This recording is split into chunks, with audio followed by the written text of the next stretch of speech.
The link had arrived without a title, just a string of letters and numbers that meant nothing to anyone else. But to Ayaan, it felt like a door quietly opening somewhere inside his chest.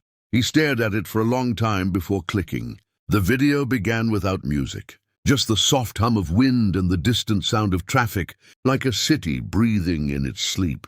A shaky camera pointed toward an empty road at dusk. Orange light stretched across the asphalt, melting into shadows. Then a voice came in. It was hers. Ayaan's fingers froze over the screen. His breath caught somewhere between his lungs and his throat, refusing to move. "Sometimes," the voice said, gentle and uncertain, "we don't realize something is ending until it already has." He hadn't heard that voice in 3 years, not since the day she walked away without turning back. He replayed the first few seconds again and again, each time hoping he was mistaken, each time realizing he wasn't. It was Zara, the same softness, the same pause between words, like she was always thinking more than she was saying. The same way her voice carried something unspoken, something heavy and beautiful all at once. His chest tightened. The room around him seemed to shrink, like the walls had leaned closer, just to watch him fall apart. He sat on the edge of his bed, phone trembling slightly in his hand as the video continued. The camera shifted to a familiar street. A small tea stall, a flickering bulb, the corner where they used to meet every evening after university, pretending they had no place else to be. Ayaan felt something inside him crack open. He hadn't been there since she left, not once, because some places weren't just places anymore. They were memories waiting to hurt you. "They say time heals everything," Zara's voice continued. "But I think time just teaches you how to carry things without dropping them." Ayaan let out a slow, uneven breath. He didn't know who uploaded this video.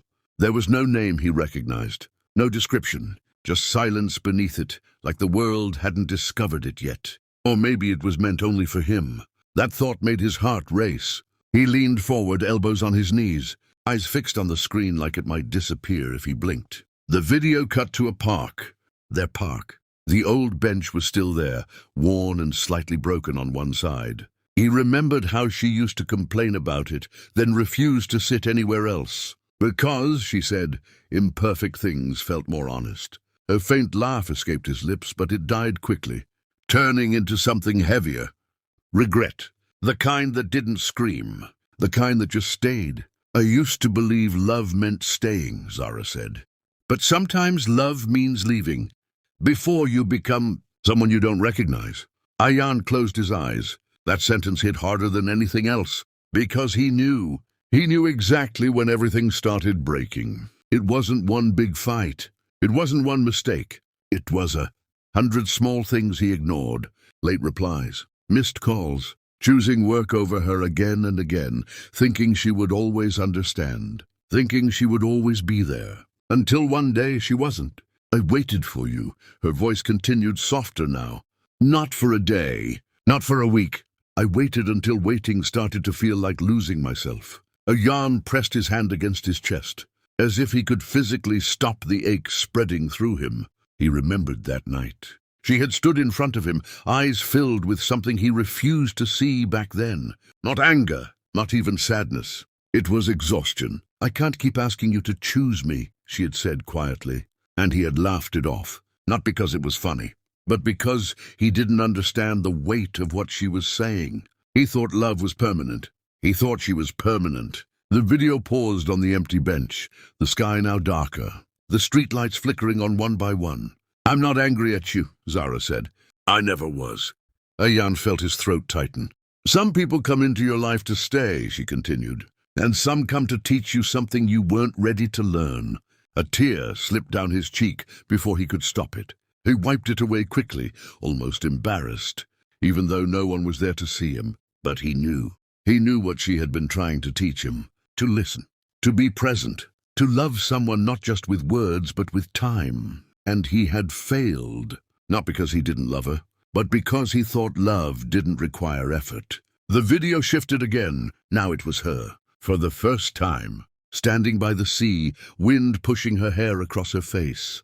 She looked older. Not in years, but in something deeper.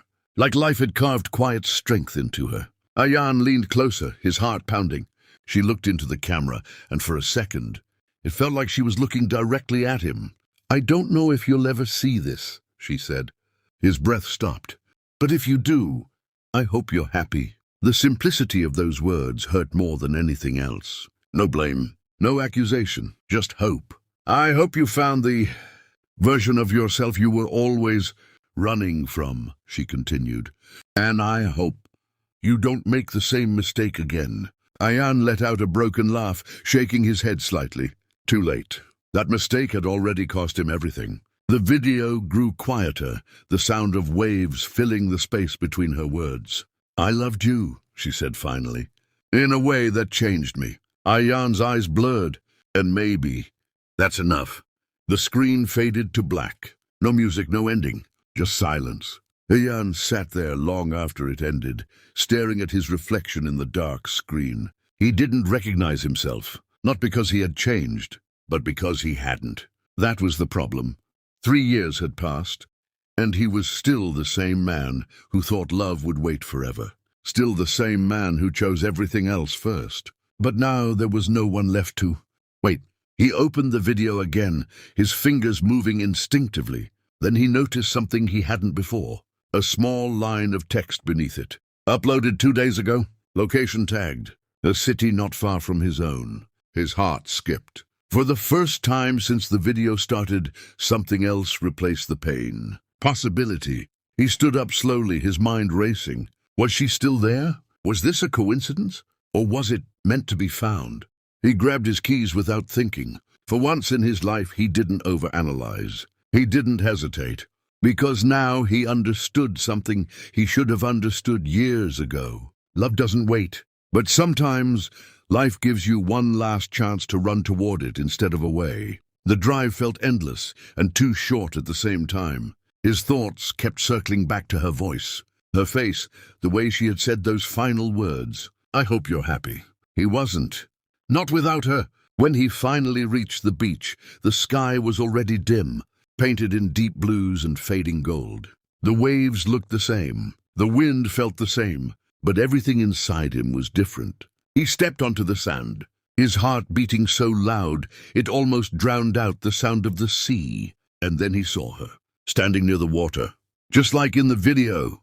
For a moment he couldn't move, because reality was always more fragile than memory.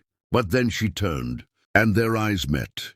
Time didn't stop. It shifted. Like everything that had been broken was suddenly standing still, waiting to see what he would do next. Ayaan took a step forward. Then another. His voice felt unfamiliar as it left his lips. "Zara." Her expression changed, not into a smile, not into anger. Something softer, something real. "You saw it," she said quietly. He nodded, his throat tight. "I'm sorry," he said. The words felt small compared to everything he had lost. But they were honest. For the first time, completely honest. "I know," she replied. And somehow that hurt even more, because forgiveness had already been given, long before he deserved it. They stood there, the distance between them filled with everything that had been and everything that could still be. "I don't know if we can go back," she said after a moment. Ayaan shook his head. "We don't have to," he said. He took another step closer. We just have to be better than we were." The wind carried his words between them. Zara looked at him, really looked at him, as if trying to see if this version of him was real. Maybe he was. Or maybe he was just someone who had finally learned too late. But sometimes too late is still enough. After a long silence, she smiled. Not the same smile as before, but something deeper, something that had survived. And in that moment, Ayaan realized something he had never understood before. Love doesn't come back the same. But if you're lucky, it comes back stronger. And this time, he wasn't going to let it slip through his hands.